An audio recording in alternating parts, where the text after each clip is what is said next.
Yes, the show is called Cyrus Says. My esteemed guest, he'll be on in a few seconds, but first I want to confess something. I think we should make this Tuesday confessionals, where we have to confess the truth, and maybe people who on the AMAs can also confess something that they've done, which is a little strange.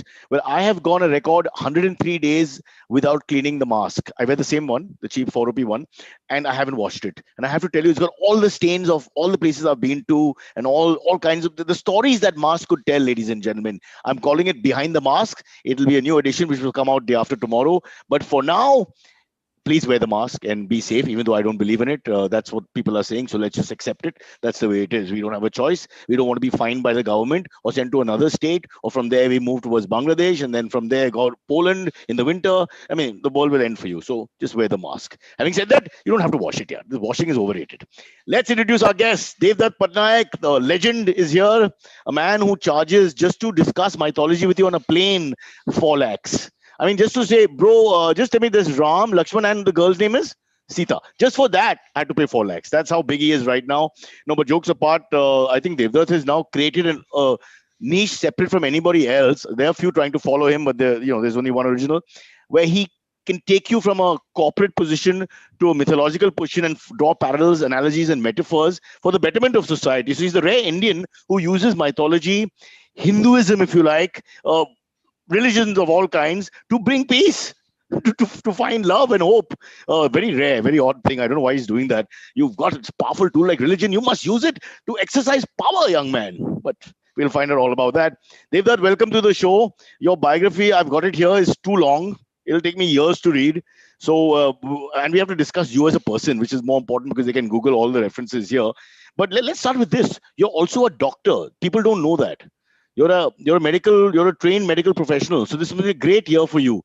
You can actually do a show and help the people dying at the same time. No, I did my medicine in Grand Medical College, JJ, about long time ago, long time. And but I didn't practice. I was in the pharma. No, Devdutt, I've got news for you because Google can't be wrong. It says that you actually spent as many as 15 years in the healthcare and pharma business. You're a proper medical practitioner. Yeah. I worked in the hospital business and I worked in the pharma business. So not actually treating patients, but working in the medical, all the medicines that we take at the hospitals. So I worked in the industry, but not as a clinician. I was not a clinician. But that means today, if you were working 15 years ago, work was now, you'd be actually working on the vaccine. I could be working on marketing the vaccine, selling the vaccine, training the vaccine, but not actually creating the vaccine or giving those jabs. Yeah, you just don't want to make sure there's no legal issues later so that you're not responsible for the vaccine when the side effects start in 2024, when men develop the fourth nipple and things like that. Oh, it's going to happen. It's going to be fun. Okay, so we'll start right there. But, so you were very much entrenched in the workspace in healthcare because 15 years is a long time. Obviously, we'll understand that there's a side of you that loves mythology and all, but it was not a professional side. You were just enjoying it, and you got a learned mind, etc., etc. So, how did the thing happen where the guy who's working in a proper business in healthcare would suddenly turn profession? At what age was it? So around 38, 40, I turned. Wow. Quite late. That at that age, all Bollywood actresses are finished, and you started a second avatar. Wow, fantastic. So just let me just, I'm asking all the wrong questions. I'm an idiot. But if we go back a little bit, when did you just give us an idea of how you knew you could do something with this other side to you, which was by and large like, well, not a professional side in the sense that you weren't earning money through it, but you were a person interested in the subject. So I was interested in the subject, yes. And initially, when I wrote my first book, I thought it will sell millions of copies and I won't have to work for the rest of my life. Then, of course, it only sold 200 copies, and the rude realization came that it doesn't happen like that. And I realized, the world was very difficult. People say they are interested in the subject, but nobody really goes to a bookshop and buys books. Is it like the way they? Sorry. Is it like the way they talk about National Geographic, where they all want to show that they have interest in nature and environment and all these causes, but actually don't really watch anything? So it's similar. Yeah, because they have all these exotic ideas, and when you tell them, but this is not there in any book. Like for example, Ram having a 6-pack ab or a Shiva having a 6-pack ab. I said, I have never seen this anywhere, read anywhere. Even Ganesh now has a six-pack ab. Very clearly it is told that he has a big tummy. He has to be round and fat. But even he has become a six-pack ab guy now, which is so sad. So what happened? Look at our rants. Your rant today is about mythology and six-pack abs, having no reference there, and people hijacking it and saying all the gods have these perfect bodies. My rant, of course, is about the mask should never be cleaned. I'm just trying to show who's going to listen to this podcast. All right. Sorry. So you were saying, so all these myths about myths. What an irony that is. So I was reading up, and I was actually reading the subject, and then over time, it was something that I loved to do in my weekends, and I would share it with my friends who loved it. And then it just so happened that Economic Times wanted a column in their corporate. I was just talking in a friend's house about how it is connected to management, how everything is read in mythology, and he liked the idea. He said, "Why don't you write a few columns for me?" And that was supposed to be only 6 columns in the like about 20 years ago, but it became such a hit that it's even now it's continuing in a way. So it's over 20 years. What was the first column? The very first thing you wrote? I wrote something in my in first Economic column. Times. Huh. Well, my first column was related to the loks, the various जो देवलोक होता है, there is devlok, there is asurlok. Or the loks, huh? That with business and life, how you have the boss's cabin upstairs, and then there are the workers downstairs, and and really the hierarchy, basically. Hierarchy of society. So South Bombay, North Bombay, Mumbai. What's the Bombay hierarchy quickly? Now that you mentioned it, who's the apex? Which direction is devlok actually? Whether it doesn't matter. You'll be stuck in traffic or potholes or work or infrastructure repair work. So don't worry. It doesn't really matter. That Bombay makes everybody equal that way. Leveling factor. The pothole doesn't. Really, and whether you're a god or not, it doesn't matter. You still are stuck in traffic.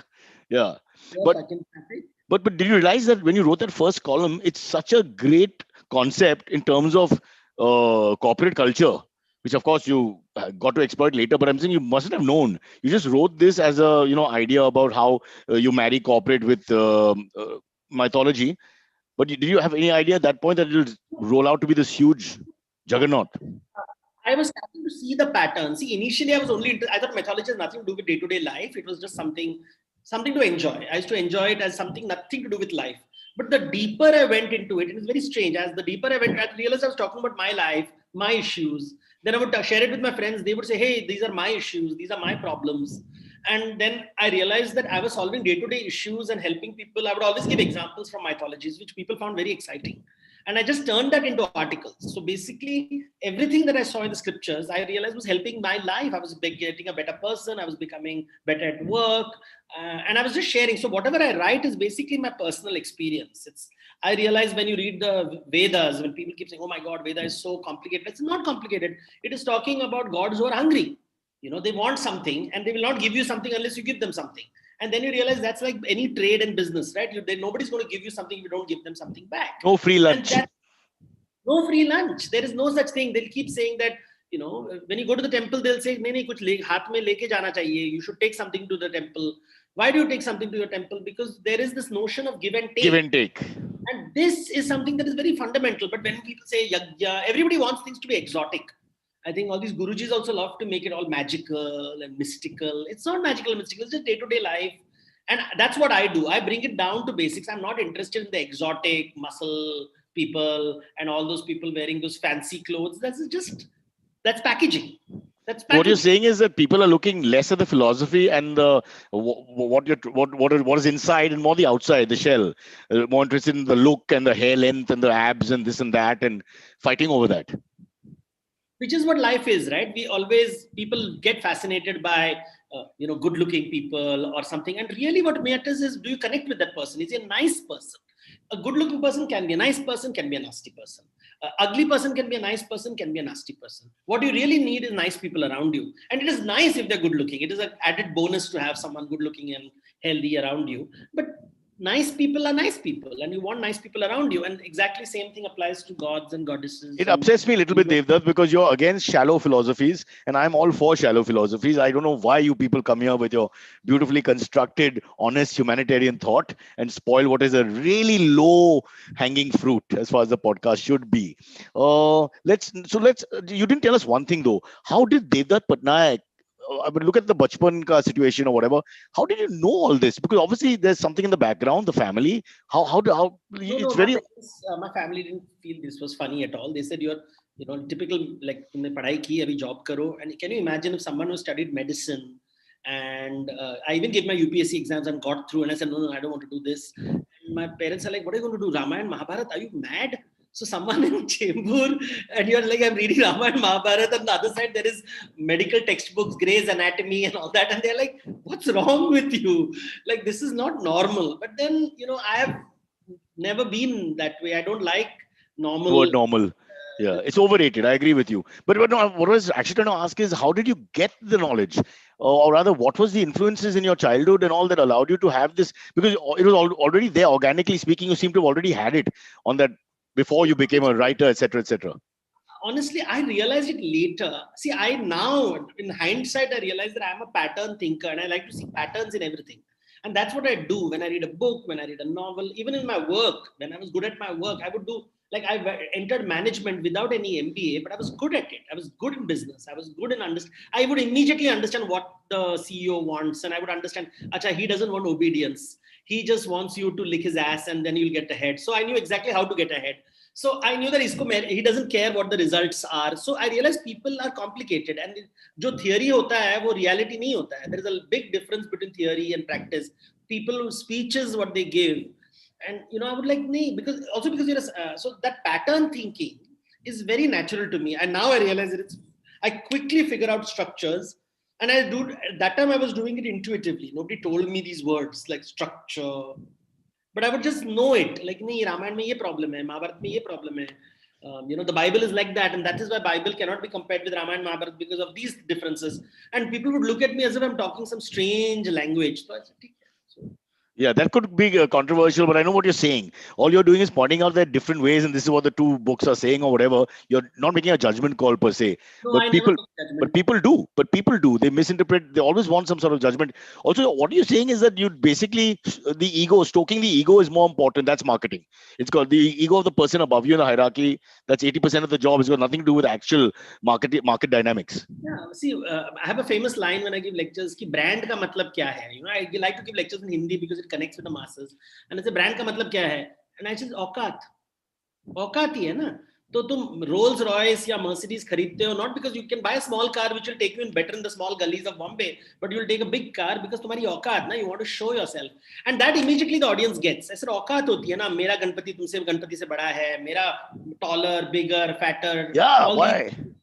And basically it is तुम्हारी औकात चाहिए. That's correct. Why do they have to fight with the Ganesh size? What's the deal with that? So it is, see, our yearning to be dominating. It's an animal instinct. Na? See, you'll see animals. No, animals are innocent, right? Humans are not innocent, but animals are innocent, and they have a hierarchy. They'll be alpha, yeah. Dog. So humans have, humans are stupid. We still want to be like animals, and we still want to be alpha, which is very foolish. I mean, you're not an animal. वो हो गया तेरा, वो जन्म हो गया. Can you move on? But 99% of people cannot move on. We like being alpha. And honestly, it feels good. It feels good when people obey you. You love to be the master dominating. It feels very good. I hate it. But so without being cynical, Devdutt Patnaik doesn't have a very great view about mankind in terms of the way we conduct ourselves. Well, human beings, it's a struggle. Mankind is about getting rid of your animal side. And we are all struggling. It's not that nobody struggles. The question is, are you struggling? I'm not criticizing. I'm with you. I'm totally with you. I also don't like human beings. I think you're right. It's a flawed concept. I have no views that way. I would like people around me not to be animals. I think Devdutt's lawyer has told him very clearly that at all points just stay in the middle, because we're living in very strange times. In fact, before I just get into all the things you've done, I read your columns a lot. I'm so many people listening. Most people are fans of yours because you sort of tell it like it is. You call out things. It's not like it's always going to be one dimensional. The perspective is the way it is. So, but that is dangerous because there are certain ordained principles in our thinking from childhood, and you question a lot of them, including the sexuality of gods. Which, and I'm just thinking, what guts? It's really nice that you like a breath of fresh air. But is it a problem with, let's say, powers that be? Powers that be come and As you got popular? every power and be come and goes. No? Like 10 years ago, there were people who were very powerful. Today, nobody remembers them. Once upon a time in Bollywood, Rajesh Khanna was the greatest god on earth. Everybody adored him. He died unknown. Nobody remembers. Sad, yeah. Sad. Letters in blood, love letters in blood to him and all. Yeah, so that is today people are writing love letters to other people. Yeah, आते हैं जाते हैं. कोई बड़ी बात. Nobody is permanent in this world, and I think that is a reminder for me. And I don't call out things for being provocative or to tantalize people. I'm like, देखो ऐसा है, and I'm giving the logic for it. And of course, there's a risk. But if in life, if you don't take risks, if I didn't take risks, I wouldn't be where I am. So you take calculated risks. It is like you enter a cage where there's a tiger. And how do you deal with it? You have to manage the tiger carefully, gently. What kind of example is that? What kind of joker says, "Chalo, I'll go into the cage where the tiger is and hang out for 5 minutes"? Have you met rich and powerful people? Most of them I have met behave like wild dogs who need rabies vaccine. Wow. Oof. Yeah, because half the time you're afraid if I say something, they'll get upset and they'll throw you out of their house. They'll put you in jail. They do an IT raid. So that is like dealing with a mad dog, right? You're like, oh my God, pata nahi kab mere upar kood padega. And remember, we are always, when we're writing a tweet or something, we keep saying freedom of expression, but actually we're dealing with mad dogs waiting to pounce on you. And that is the life we have now told that, yahan pe sab jagah rabid dogs hain. So I remind myself, whenever I go to some very rich, famous, powerful person, kitna security guards hai. That means he must be such a horrible person that people want to kill him. Yeah. I agree with you totally. I wish you wouldn't attack my poor dogs in your references, but other than that, I agree with you totally. Yeah. See, the dogs are innocent. They behave because that is the only choice they have. Humans have other choices. You don't have to behave like a kutta. The kutta has no choice. That is the way it is. You can be a nice, orangutan. You can be a lovely goose. You can be a peacock. You can be a wolf. You can be a termite. I just have to announce that Devdutt Patnaik is now a naturologist, zoologist. Yeah. We've switched from, but I want to ask you because you were exactly what you're saying. See, some of your stuff can be seen to be very pro-Hindu. And then you have these guys saying, oh, Devdutt Patnaik apna aadmi hai. He is talking about Hindu culture, Hindutva, this and the other. And suddenly you're given a symbol and now they give you the flag to carry. That's one problem because I know that's not you. Then the other part is you've taken a stance, you're opening flexible thoughts about certain great institutions in religion and whether it's the Puranas, Vedas, whatever. Then you're looked as anti because you're so. I mean, how do you? Because you're neither. You're just always like a scholar looking at things which people like. I hope a lot of people do understand and enjoy about you because you make us see it that way as well. But how do you deal with people who will suddenly say he's our guy or he's destroying our culture because you're getting both? See, we have to live with stupidity, no? That's the podcast. We have to be kind to stupid people and be a little careful of them. Kind because they need to become smart, and careful because in stupidity they can do stupid things. And so we have to live with that society. It's like walking in a jungle. You'll see me, the reason I give animal references and plant references because even the gods take the form of animals and plants, right? You will see Ganesha having an elephant head. Why are they saying? They're trying to remind us of those animal things. Shiva is riding a bull, Devi is riding a lion. Why are they constantly talking about plants? Bargat ka pet, this plant? Because they're trying to say, if you understand plants, you understand animals, you understand your humanity. And I'm trying to be human. I don't want to be on anybody's side or I want to carry a jhanda. Why do you want to carry a jhanda? And if I would carry a rainbow flag. I'm perfectly fine because all colors are in it. I don't want to carry one color, orange or blue or purple. It doesn't matter. I like all colors. Depending on the mood, you have different colors and you choose different colors. So you have to deal with the fact that we are walking in a forest. And I think life is you're dealing with friendly animals, hostile animals, animals which want to eat you, animals that are afraid of you. So we deal with strange people. So whenever I see a person, I first see, okay, what kind of animal am I dealing with? And then I'm careful with them, friendly with them, gentle with them. Then you watch an episode of Caesar Milan and how to handle that particular breed, and you take it from there. But the puritanical, what is the right word? The Victorian Puritans, those type of people who will, when you question sexuality of gods, or when you look drugs, Soma, I've read some articles of yours on, Bhang, Soma, these kind of things. You talk about how actually most of your talking, please, if I'm wrong, please tell me, is you show universality of everything. That stop judging literally, because we've got this as well in the spiritual texts as well as in material world. That kind of thought is very difficult for a Puritan to take. If we take sex or drugs, for example. They are not Puritans. See, that word Puritan is wrong, that they are pure, because in their heads, not having sex is pure. Really, they are sad because they've never had sex. Losers. Once Not having sex. your life and you are telling how others should have sex, you realize how tragic it is. तू कभी sex नहीं किया है और तू बोल रहा है मेरे को कैसे सेक्स करना चाहिए. Exactly. I'm like, are you like, anyway, there are foolish people, but I find them very amusing, and thousands of people believe that they are smart people because they've not had sex. I'm like, really? I mean, it's very tragic that they're denying a very natural bodily functions. It's excretory fluid, and as a scientist, as a medical doctor, it's just excretory fluid. If you don't throw it out, somebody else will throw it out, and it is not a big deal. Nature doesn't care for your semen so much as you do. So preserving is a waste of everybody's time, including your own. And what are you doing? I mean, you're not calmed down. Arey Baba, they're not attractive enough. They're not getting dates, yaar. Tinder is not working. Wi-Fi problem. I don't know. There's something called pornography. You can watch it on television. So you're telling me? Sir, that's my subject. One day you'll interview me on that. Yeah. So, देखो, भगवान ने तुमको हाथ दिए हैं, तो तुम्हें दुख की कोई आवश्यकता नहीं है. You have got hands, so you really don't need companions. Okay, stop it. We figured it out. It sounded nice in Hindi. It sounds terrible in translation. I have to tell you. Language bhi ek cheez hai, bhai. No. So what, reading your articles over the years and all, finding the fact that you're almost like a Westerner or a neutral from outside, because you're able to enjoy whatever you're talking about without A, being judgmental, and B, by looking at it from different perspectives. So we do, which I think is the best writers. That's what they do. Otherwise, what's the point of reading something you just sort of know yourself?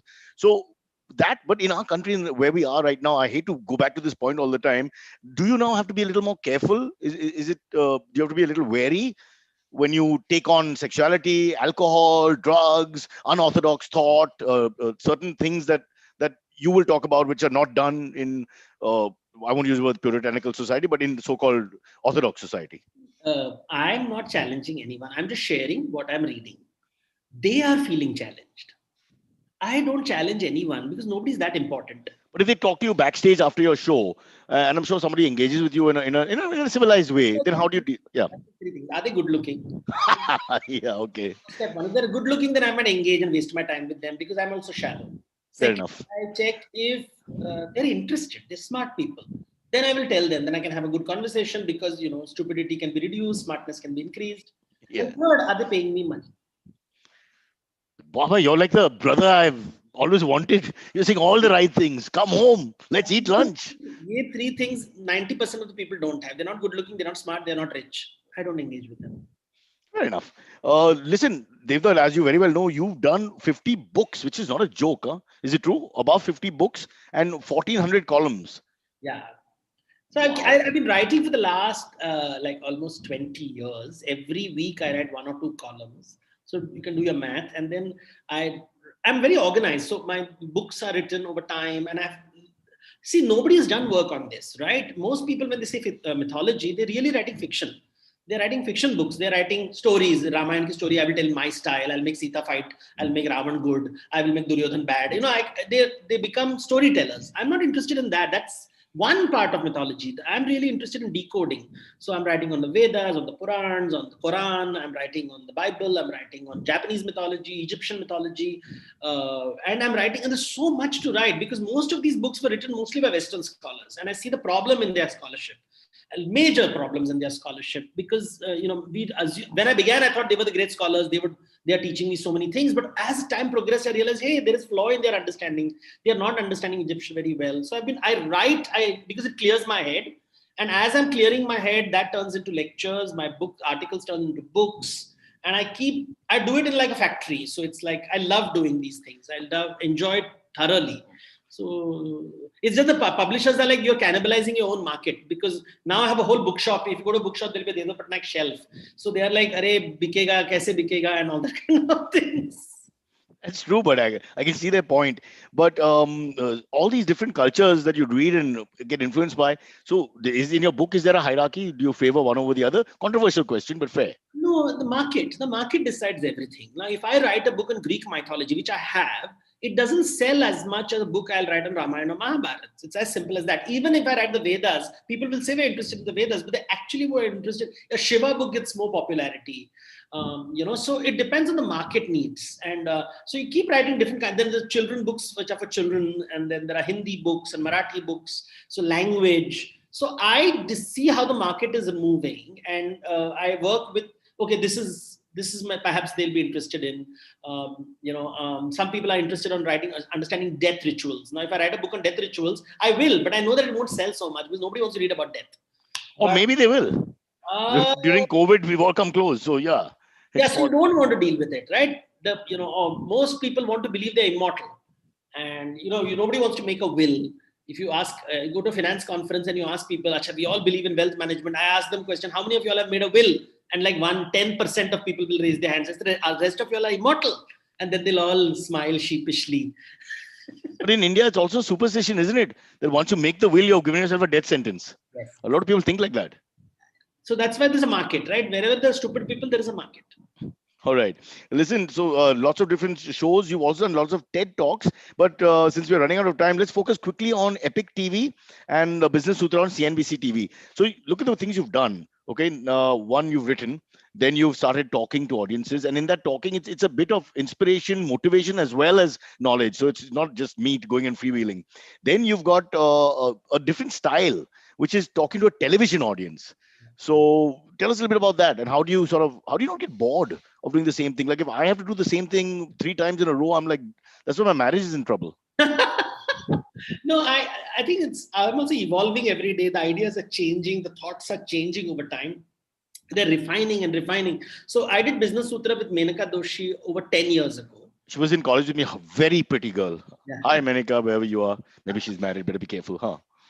So she just came to my office and we were just chatting, and she said, "Can we do the show?" And I said, "I have these ideas," and we did it, and we didn't expect it to be a hit. It was a super hit. Even now, WhatsApp forwards go with those videos.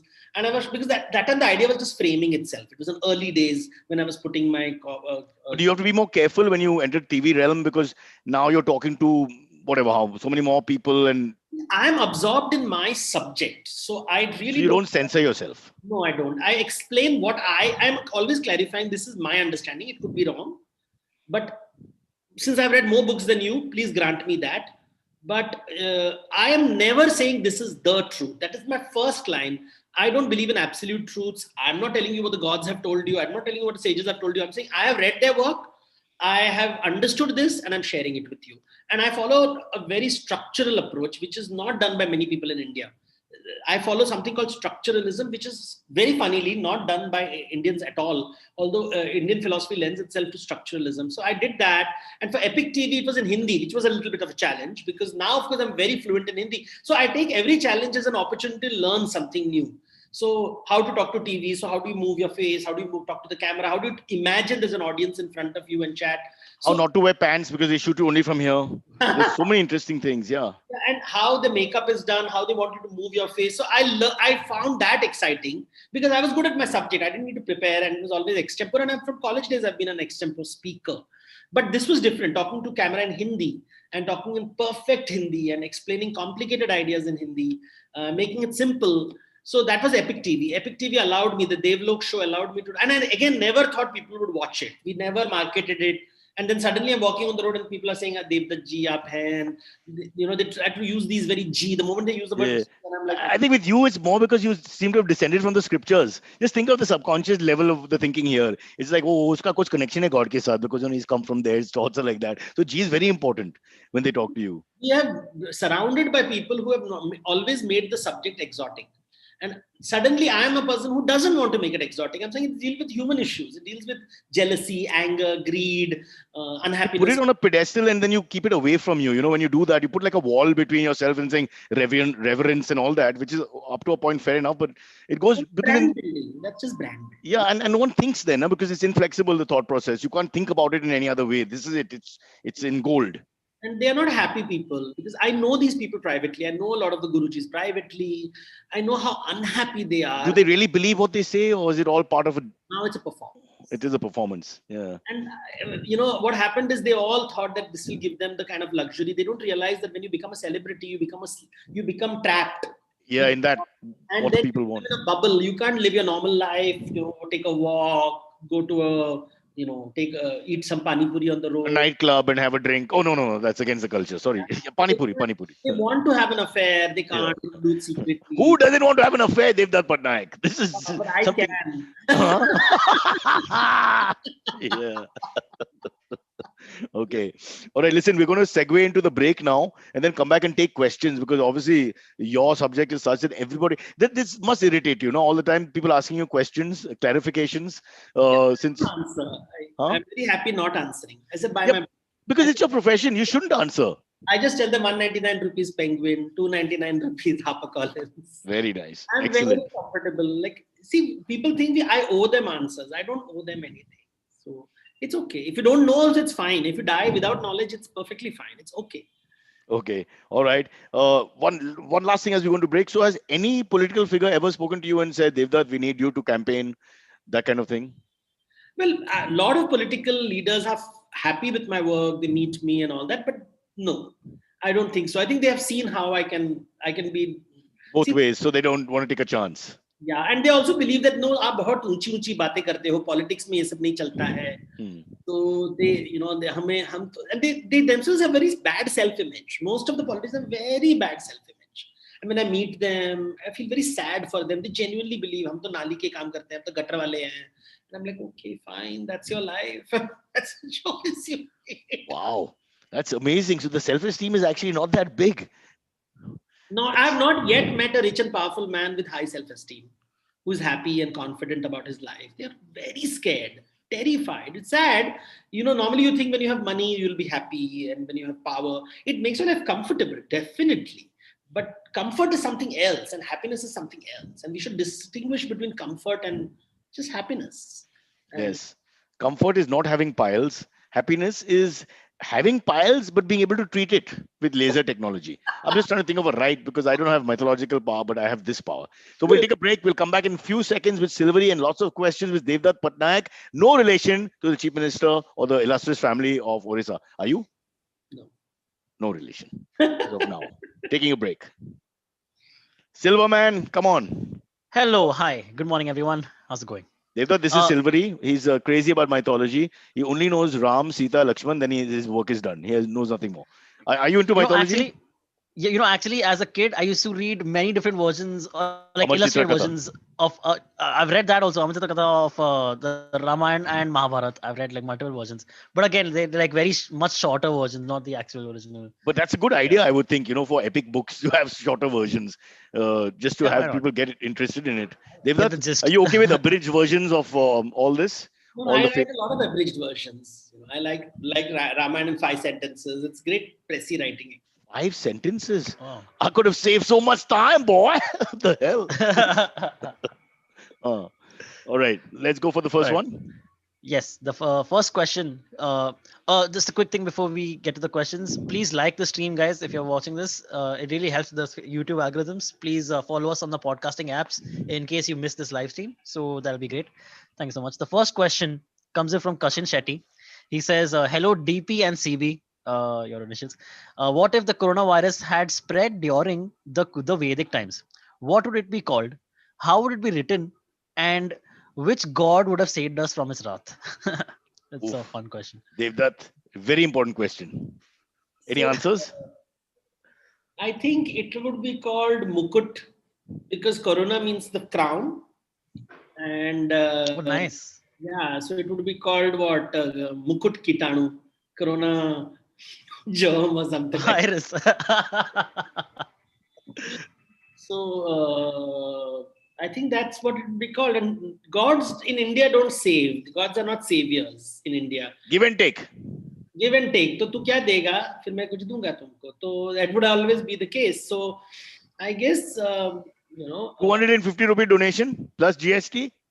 शायद हम आपको बचाने आएंगे because फल की चिंता मत करो. There are no guarantees. Okay, Mr. Shetty, I hope that answers question number 1. He's a regular listener, by the way. I think we should have a special podcast Super with regular. 4 or 5 of the regulars at some point. Correct. Yeah. It'll be Kashin, Harvesh, and the rest. Next one comes in from Nirav Shah. He says, what's the opinion of Shri Baba Sahib Ambedkar's perspective on Gita about Lord Krishna? And the Abrahamic religions talk of pandemic/plague in its times. Anything mentioned in Vedas or other epics about this? About pandemics and plagues? 2 questions. Yeah. 2 questions. Devdutt ji? So no, every political leader has found his political viewpoint in religious scriptures. When Gandhi reads the Gita, he gets his Gandhian ideas. When Lokmanya Tilak read the Gita, he found his own radical ideas. When Ambedkar read the Gita, it reaffirmed that it is a Brahminical document. So many a times political leaders read what they want to read in religious scriptures, like you and I. Is it a Brahmanical document before you answer the second one? It's a fair what criticism? Not really. It's not it's a document. We have made it Brahminical. Because they are verses which are written, so many verses, you can cherry pick things in these books. These are not written by one person, they're written over thousands of years. And there are good verses and there are bad. But there is a caste system. Manu, Smriti and all that. Yes, patriarchy is there in every part of the world. Homophobia is there in every part of the world. So it's like saying Jesus supports homosexuals or he's homophobic. No idea. What's the answer to that? Exactly. So you can find answers both ways. If you're asked about, I suppose it would be like, Father, forgive them. So it's all good. No, it's when you read the Quran, you find it: are they supporting homosexuals? Or are they against homosexuals? So every No idea. can be exactly. So what has happened in India is that we are full of self-hatred, and we look at our scriptures only from a negative or a positive point. It's not as simple as that. There are different verses.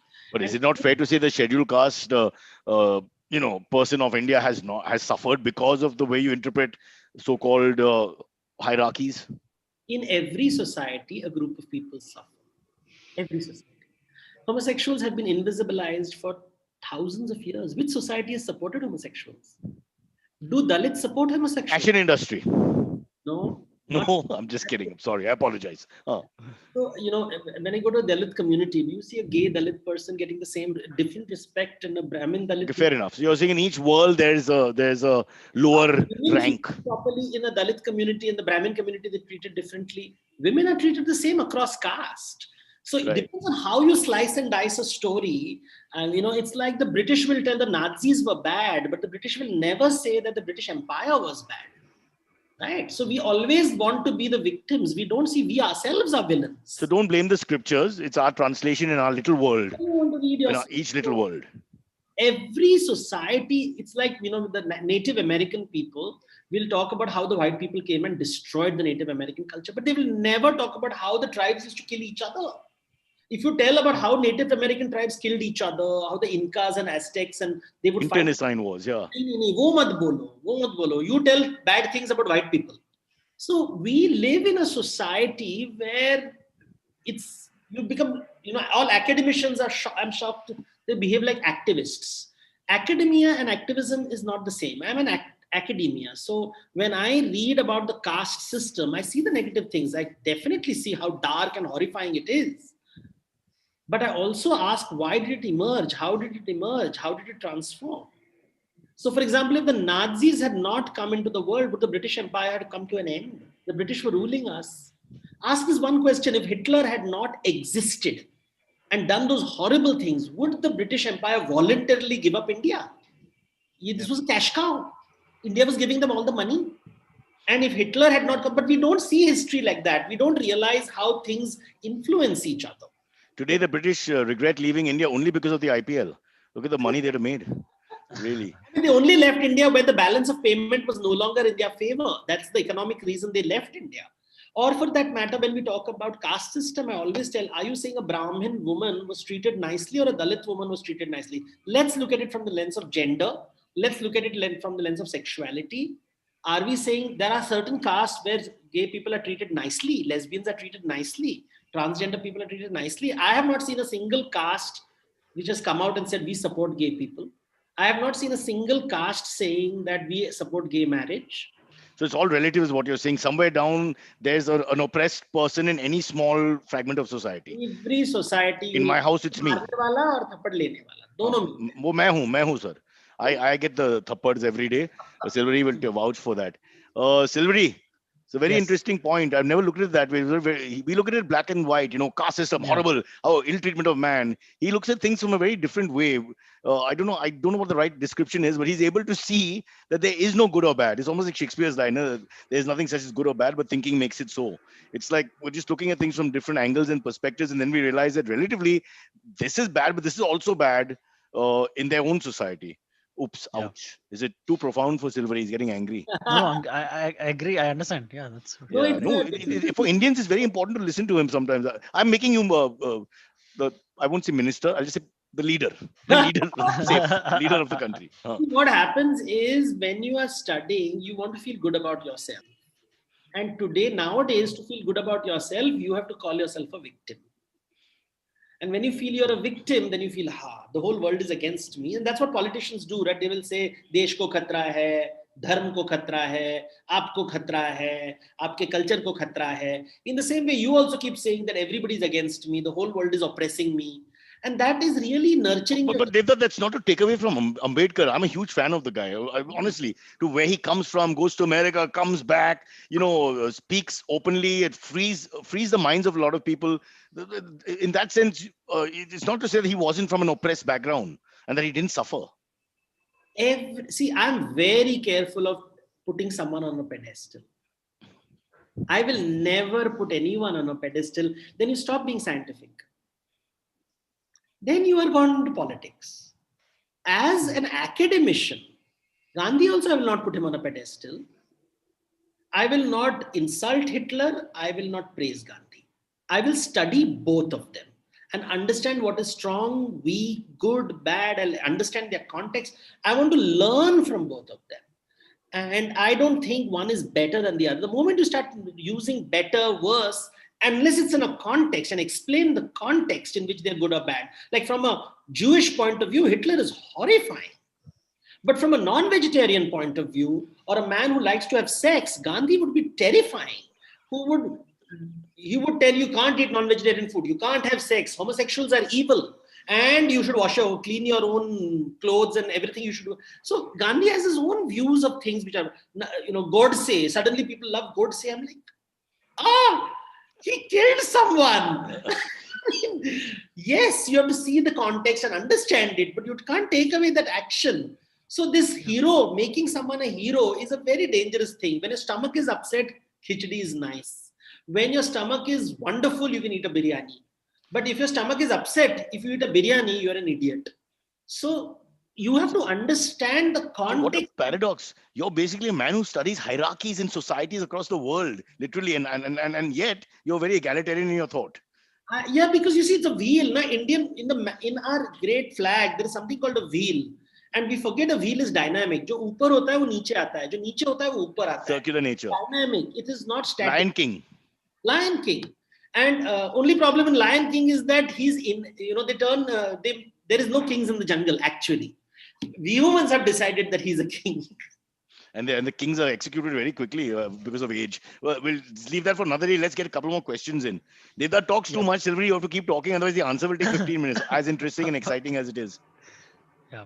The next one comes in from Deepak Kumar Sahu. He says, is the story of Jaya Vijaya from Bhagavad Purana a criticism of the victor-loser paradigm of Greeks by Hindu philosophers? And how have Hindus responded to Greek myths? How have Hindu scholars responded?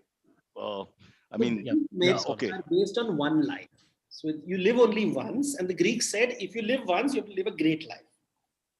You have to be extraordinary. Therefore, hero is a concept which comes to us from Greek mythology. Indian mythology is based on rebirth. So you are carrying Your baggage. seventh life is more important. Second life could be your 99th life. Yeah. So you are carrying baggage from previous lives. So you cannot be judged based on what you are doing now. I have to see everything behind you. It's like somebody commits a crime. Let's say somebody commits a crime. You say, "Arey, kaun se family se aaya? Kaise aaya hai? What childhood did he have?" When you psychoanalyze him. So Indians, in a way, were always saying that don't look at things as they appear. See what's happening behind. So therefore, Indian thought is very different So from. we have more perspective. We have too many perspectives, which is Anekantavad in Jainism. There are many views, points of view. What would you believe? Or you don't believe in anything being correct or incorrect? I believe in context, in the situation. There is decisions in this context. It is not universally right. So, for example, when you say, I don't believe in violence, that's a very nice sentence. Then I say, stop eating, because every act Killing, of yeah, correct. violence, every trees are going to be cut, animals are going to be cut. Otherwise, you can't be fed. So you can't make a statement like violence is bad. So you have to understand the context in which, when you say I don't believe in murder, but you send armies to kill terrorists, that is also murder. Just because you call them terrorists doesn't mean it is not murder. I had to once talk to an army person, and we were talking, and he said, sir, humko to marna padta hai and all that. I said, see, that's your job. You are wearing the soldier's uniform. You have to follow your orders, and you are going to cut their throat. Because they do things which they have to do. I said, but don't forget, he is also a human being. At the end of the day, even if he's the worst person on earth, who has done the worst crimes on earth, at the end of the day, he's a human being. So Devdutt Patnaik doesn't support the death sentence for the rarest of rare. I support it and don't support it. I mean, hey. I think if we don't pay money, Silvery, we have to get double answer. If we pay money, we'll get the single answer. So just keep that in mind for the next time. Fair enough. Yes. Can we get one or two more? Yes, sure. Next one comes in from Salman Heather. He says, what are Apsaras? Came across a conversation on alleged 72 virgins. A little research, and I found that these things were incorporated in the 9th century when Muslims witnessed church artwork on walls. Possible. So, do you have anything about this? It's very interesting.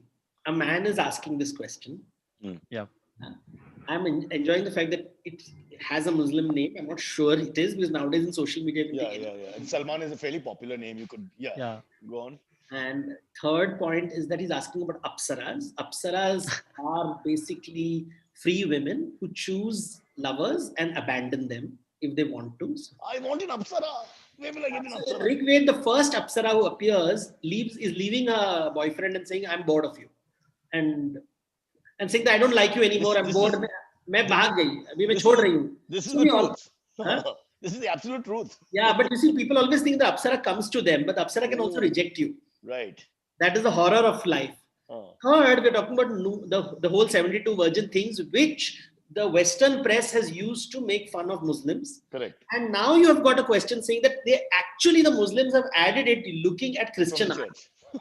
So, Cyrus, can you just raise your mic? यहाँ पे कितने politics है यहाँ पे कहानी में. The fact is, men, you have to motivate people to do things, and one of the motivation is in paradise you will get women. Sex, yeah. In paradise you will get sex. In what you don't get in this life, you will get in the next life. These are all sex.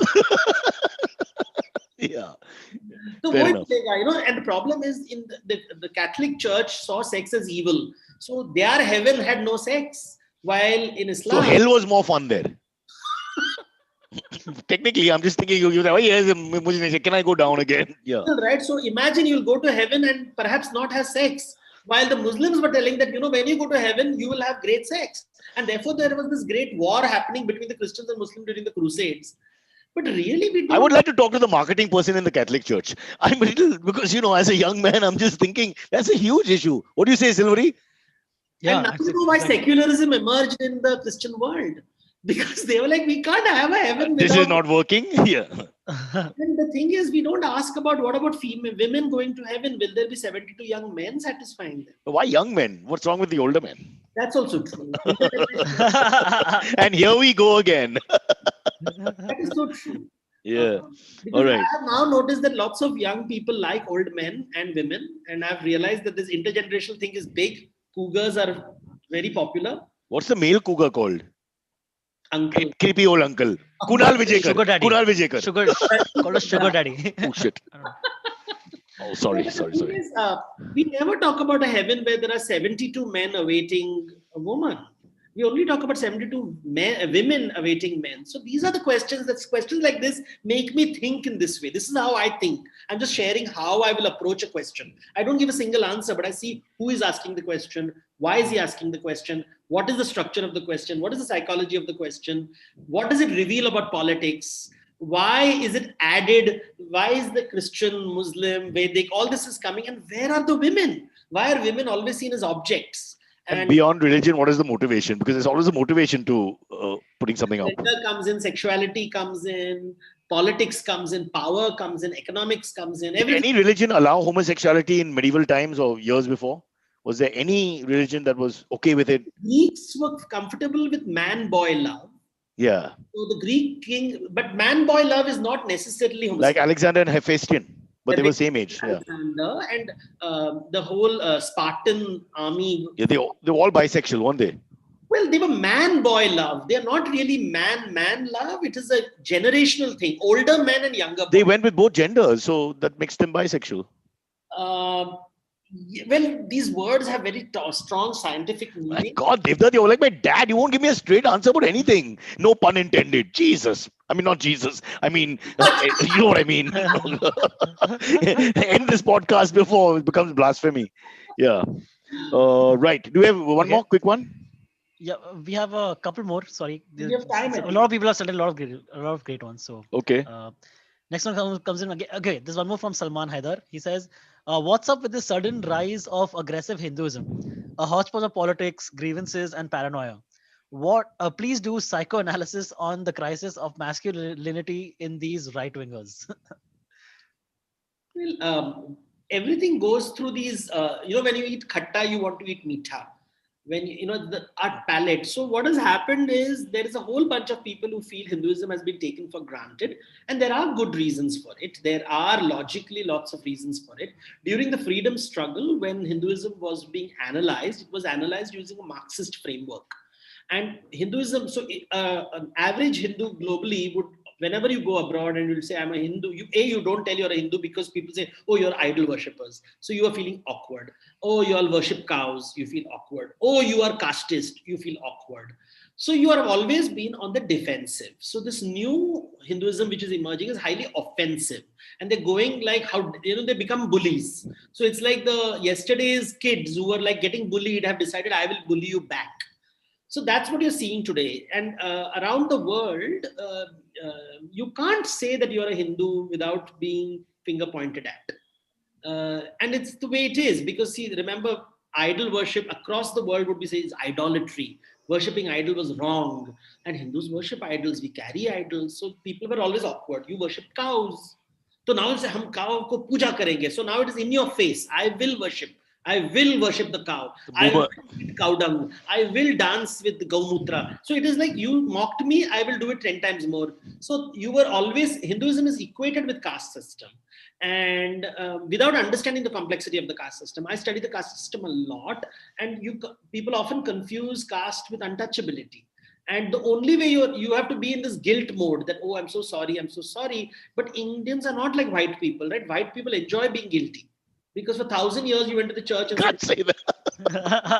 We will never feel guilty. We will never apologize. So what we do now, we have turned into bullies. So we have to see this. So the way the Australian settlers spent the last 20 years trying to apologize to the Aboriginals for the genocide, etc. Never. Indians will never apologize. We don't have a culture of apology. But if you bump into an Indian, he touches your chest and says, no, sorry. I mean, we have that apology culture. Sorry, he's saying, bad karma nahi ho jaye. तुम्हारे अंदर भगवान को मैंने छुआ है, तुम्हें नहीं छुआ है. अच्छा. Apologizing to the God inside you. It's always andar ki baat hai. I get it. Yeah.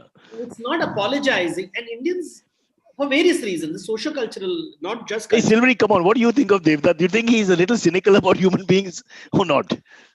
I mean, he's always giving two answers. Everything has two answers. There's never one answer. If you want one answer, go to Sadhguru. That's great. Oh, sorry. Apologize. Oof. But he likes golf. Devdutt, what are your hobbies? Without a single doubt, he'll tell you exactly what you want to do, because You can't take a decision. I genuinely believe my readers and listeners can take decisions for themselves. Correct. Yeah. The teacher doesn't teach you. He just shows you how to think. Mr. Silvery. Yeah. Yes. The next one comes in from Rushikesh Shinde. He says, "Love the podcast, Cyrus, despite our difference in political stance." Okay, wow. He says, "Devdutt, I've seen so many critics who try to challenge you for anything you say. How do you handle this?" Okay, before he answers, I want to just tell the gentleman, I don't see myself as left or liberal or whatever they think I am. I see myself as centrist, and we'll have the discussion in another day. Devdutt, sorry, now the answer. So when people challenge me, I'm like, it's okay. They're entitled to their view, and I'm entitled not to engage with them. They're too boring. That's fair enough. You don't want to stoke the flames. Most people who try to criticize me have not read as much as I have. It's also the emotive reaction, Devdutt, which I think bores you after some time because you're always talking from a higher sort of frame, and then you're getting into a person who's thinking with his heart and how without thinking. Actually, the paradox is he doesn't think. He just gets emotionally upset. आपने क्या कहा? ये कैसा हो सका? ये for homosexuality, for example, is such a no for certain people. They just don't want it in the book. When the fact of the matter is, 10% of the population will be gay forever. That's the way it is. People genuinely believe that they are so important that people have to engage with them. It's very important for people to realize that they are not so important in the world, and nobody wants to really engage with them. And they want their kicks by me engaging with them. So, really in life, nobody is obliged to engage with you. And that realization is very hard to handle in social media and everything. People think that I have put a tweet, people have to respond to it. No, nobody is interested in you. It's tough that your wife or husband is interested in you, and that's a great achievement. Even your children are not interested in you. I think not at all. Realization is very heartbreaking. Yeah, my kids only say things like move out of the way of the TV and stop talking. I'm online. So yeah, you're right. You're absolutely right. So, I never bother with critics. I just do what I do. I enjoy doing what I do. I criticize myself a lot. I challenge my own thoughts a lot. And I ask myself, why do I think so? That I'm very comfortable challenging. I think if they have proper discourse with you, at the right place and time, I'm sure you'll engage. It's just that when they come aggressively and emotional and make stupid comments, within 5 seconds you've lost interest, and that's acceptable. Yeah, see, it's always, it's like a physics professor being challenged by someone who only understands chemistry. The physics professor said, "Pehle padh na physics, fir baat karte." So yeah. It's Silvery, too much metaphors and all that now. Got it. हम translate करते हैं बाद में. जाने दो. Cool. Next one comes in from Srinivas Kulkarni. He says, "Big fan. Read most of your books. Got inspired and did a talk on yesterday's technology is equal to today's mythology. Do you think this thought is rational? Example: nuclear tech in Mahabharata, like Pushpak, etc., etc." No. Okay, easy answer. Fair. But just let's devil's advocate for a second. There are growing up, that's the one answer Mr. Devdutt has given the exact answer to. You're not happy when I give a clear answer. No, but I'm just saying. I gave a very clear Sadhguru answer, and you're like, no. But you give me a complicated answer. But there is a lot of references of strange fire. What is it? Ammunition and arsenal which breathes fire and throws things. It is in a sense ahead of its time. That kind of which perhaps was nothing like that was there. When we were children, we used to watch Star Trek. And we used to see all those phones in which the phasers and lasers and all that. We call it science fiction. But it was fiction, at that time. You can't say in the 1970s they had a smartphone, but they didn't tell us about it. It was actually known by Gene Roddenberry. And now we have discovered it because America already had it. No. The primitive flamethrower does become the rocket launcher. The intercontinental ballistic missile comes. I mean, you can see the prototype. I mean, I'm just saying there is a little connect. See, in the ancient times, used to believe in love potions. कि ऐसे ये दारू पीने से आज हम लोग दारू invent किया है. When you drink, you fall in love. So. Or out of love. Out of love. Depends on which poet you're following. Basically, it comes from a desire. We have low self-esteem. And therefore, in order to prop up our self-esteem, we keep saying our ancients knew things that the West did not. Because samne wale, when you go to the Gora, you feel intimidated because all the scientific achievements have come from there. And you are feeling so small in front of him कि देख मेरे पूर्वज तुम्हारे पहले बनाया था. But the हवाई जहाज अपना ही invention है. we don't want to accept the scientific revolution came from Europe in the 14th and 15th century for a whole set of reasons, not for any other reason. It's not that scientific thinking was not there in India. But aircrafts were invented in India well before Wright brothers and all that. We were that's true. Look at Air India. It's much older than any of the other planes. I mean, if you just take a look. So he's not even partaking anymore. He's with drunkards. It's like, okay, I'm leaving the room. All right. Listen, we've nearly done. Is there one more before we release? Sure. There's one. Again, this one comes in from Rushikesh Shinde. He says, talking about Mahabharat, it was in the news that Amir Khan had a very ambitious project which got shelved, stating that the time doesn't feel right. Do you think that there's pressure on you artists? Not for me. So I write what I want to write. If they want to ban it, they're okay to ban it because then it'll sell internationally a lot. And in black. So ban karne se aur brand badhta hai. I'm worried why they're not banning me till now. So. Nice. But I'm sure if they ban you, you'll just reinvent yourself in Nicaragua or Sweden or something and make even more money with more fanfare, no hostility. I have earned enough, so I'm okay. Now I can do whatever I want. So, mera ho gaya. If they tell me shut shop, I'll shut shop also. Who is going to lose? Final question. What is the mask behind you, which I can't see properly, but it's there, the green mask? This green mask is an Odia from Odisha. It is the Sri Ram. That's Sri Ram, because the Ramayana is different, is it not? A little bit? In different parts of India, Ram is painted in different colors. People don't know. Now they only see the six-pack ab. But the ending of the Ramayana in Oriya is different? No. It's the same. In Odisha, so there are different Ramayans and different, but the story broadly remains the same, doesn't change dramatically. 90% of the story remains the same across India. But in Odisha, it ends with the Patnaik family taking over Ayodhya and etc. I'm in asking. Odisha, you focus on Jagannath. That's all that matters. Nothing else matters. All the other states don't matter. All the other temples don't matter. All that matters is Puri Jagannath. That's all that matters in Odisha. We don't realize. I'm worried he's going to say the famous phrase that we teenage boys would use all the time. No, ends with the phrase. But don't do that, Silvery. Don't do our show. That you are thinking of. No. Don't say it. On that beautiful note, let's end the show. Devdar, always a pleasure. Thank you. I hope you come on again because I think AMS could go on forever with you. Just sitting there and deciding to give them an answer. And thank you for that one no about the interballistic missiles. Cheers, guys. See you. Thank you. Bye, everyone. See you.